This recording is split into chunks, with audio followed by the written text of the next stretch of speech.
আমাদের বাড়ির এই উঠোনের বাগানটা আমার খুব পছন্দের জায়গা। এই উঠোনটা ওই বালি কাঁকড়ে ভর্তি, সেরকমভাবে মাটি ছিল না। ছোট্ট একটা ঘর, ঘরের সামনে একটা বাগান আমার খুব ভালো লাগে। তাই এখানে মাটি এনে গাছ লাগানো সব আমি নিজেই করেছি। আর ওই বেড়াগুলো আমাদের কাজের দাদা বিকাশ দাদা দিয়ে দিয়েছে। গাছগুলোকে আমি যতটা না যত্ন করেছি তার থেকে অনেক বেশি ফুল আমি এখানে পেয়েছি। এখন হয়তো তেমন ফুল নেই, আসলে আমি সকালবেলায় তুলে পুজো করেছি। আমি বিশ্বাস করি প্রতিটা সম্পর্কেও এরকম যত্ন নেওয়া দরকার।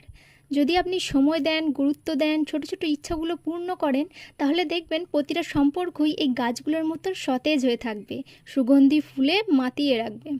এই মাধবীলতা গাছটায় এত ফুল ফোটে, ওই বিকেল থেকে রাতের মধ্যে যে হালকা বাতাসটা দেয়, এই মাধবীলতার গন্ধে গোটা ঘর মোমো করে। পাশে আবার একটা গন্ধরাজ আর বেলি ফুলের গাছ আছে।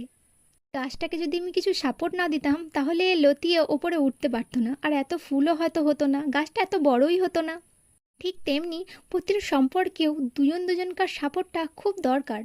আর আপনার কাছ থেকে যদি সাপোর্ট না পায়, দাম না পায়, গুরুত্ব না পায়, তাহলে আস্তে আস্তে নিঝুম হয়ে পড়বে ওই জল না পাওয়া গাছটার মতন।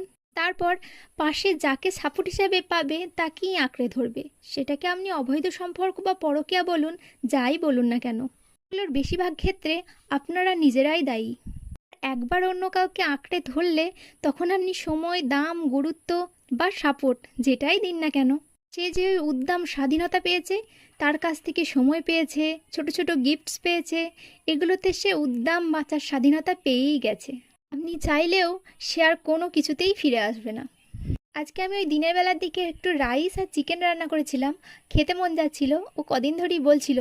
আর একটা টিফিন ফাঁকা ছিল বলে সেটাতে একটু আম কেটে দিয়েছিলাম, আর একটা দই সিল করা ছিল তাই ওটা দিয়ে দিয়েছিলাম। আর রাত্রের দিকে এরকম সেদ্ধ ভাত করেছিলাম, অনেক দিন ধরেই ও বলছে একটু খাস চালের ভাত করতে।